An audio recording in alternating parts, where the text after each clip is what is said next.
Hello बेटा, class third कैसे हैं आप लोग। बेटा बेटा आज हम लोग पढ़ेंगे हिंदी लैंग्वेज, हिंदी व्याकरण। ठीक है, लेसन नंबर 2 जिसका नाम है वर्ण विचार। बेटा वर्ण विचार बताने से पहले हम आपको सबसे पहले ये बताएंगे कि वर्ण किसे कहते हैं। वर्ण आप लोगों ने सुना कभी? आप लोगों ने छोटा बड़ा पढ़ा बेटा? हिंदी पढ़ने से पहले आप लोगों ने सबसे पहले क्या पढ़ा था? जब हिंदी पढ़ना स्टार्ट किया तो आप लोगों ने नर्सरी केजी में क्या सीखा? छोटा आ बड़ा, छोटी बड़ी, छोटा ऊ बड़ा उरी, ये है वो अंगा काका गंगा, ये सब सीखा था ना। फिर शब्द बनाना सीखा आपने केजी में, फिर आपने वाक्य बनाना सीखा।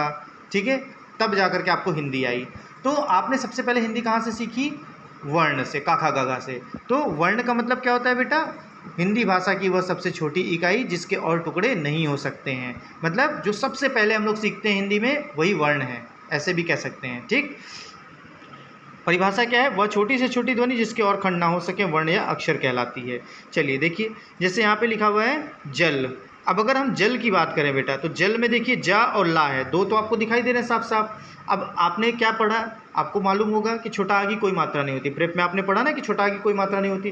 तो जब बेटा वर्ण पूरे लिखे हों, आधा ना हो, जैसे जा पूरा है और ला भी पूरा है, तो इसका मतलब ये कि इनमें छोटा आ मिला हुआ है। ज प्लस आ, ल प्लस आ, देखिए नीचे हलंत लगाया गया। हलंत लगने का मतलब कि ये वर्ण आधा है। ठीक, इसमें आ अलग कर दिया हमने, इसमें जो आ था वो अलग कर दिया, इसलिए जा के नीचे हलंत लग गया।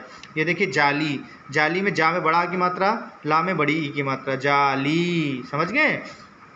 चलिए वर्णों के भेद में आ जाते हैं। वर्ण के दो भेद होते हैं, स्वर और व्यंजन। ठीक, अब स्वर की परिभाषा पढ़ते हैं। ठीक, स्वर क्या होता है?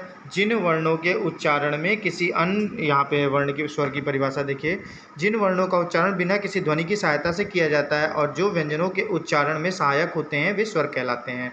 मतलब क्या हुआ इसका? जिन वर्णों को बोलने के लिए किसी दूसरे वर्ण की सहायता नहीं ली जाती है। ठीक है, बिना किसी दूसरे ध्वनि की सहायता के जो वर्ण बोले जाते हैं अकेले एकदम स्वतंत्र रूप से, वो स्वर कहलाते हैं। ठीक है, और इनकी ज़रूरत पड़ती है व्यंजनों में। जब व्यंजन बोलते या लिखते हैं तो स्वरों की ज़रूरत पड़ती है। हिंदी में टोटल 11 स्वर होते हैं, छोटा आ से लेकर के औ तक।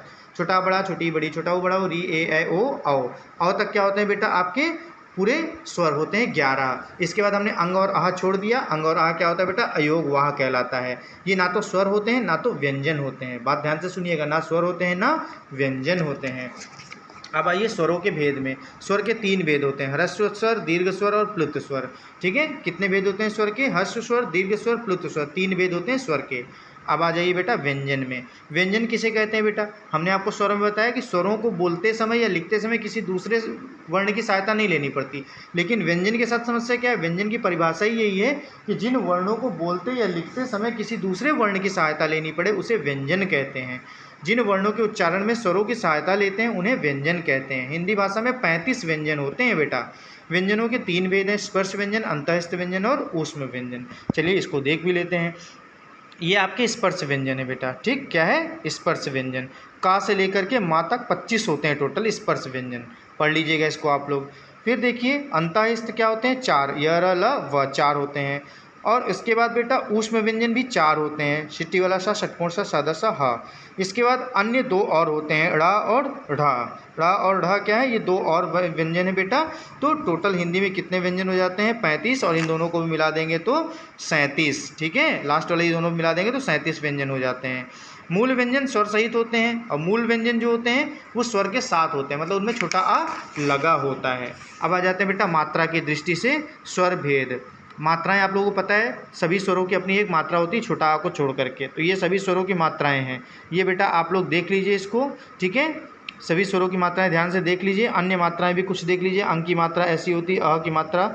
और ये अंग्रेजी वाले जो शब्द होते हैं, जैसे आपको लिखना है, मान लीजिए क्या बताएं, जैसे हॉस्पिटल लिखना है तो हॉस्पिटल एक अंग्रेजी शब्द है, इसमें हॉ निकल रहा है ना, तो उसमें इस तरीके की मात्रा लगती है। ये अंग्रेजी शब्दों में, जैसे डॉक्टर है देखिए।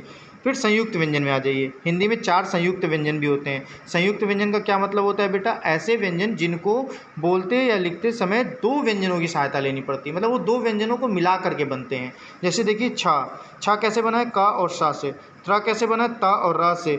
ज्ञा कैसे बना है? जा और यहाँ से। श्र कैसे बना है? श और र से। तो ये संयुक्त व्यंजन कहलाते हैं, या संयुक्त अक्षर जो 2 व्यंजनों को मिला करके बनते हैं।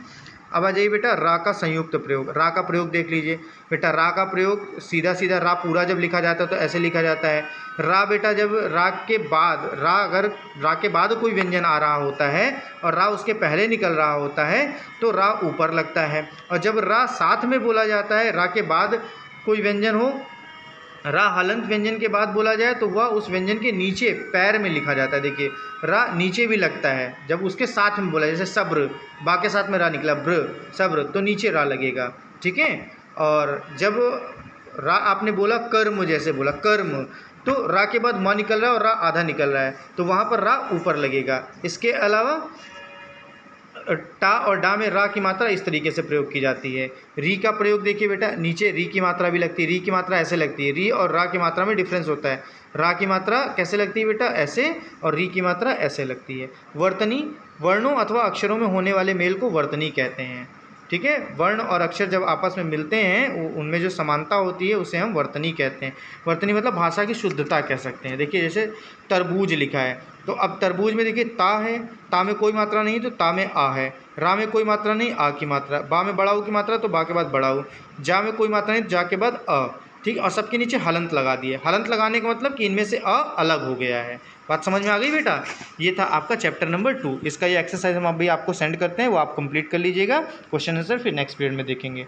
फिर मिलते हैं। Thank you.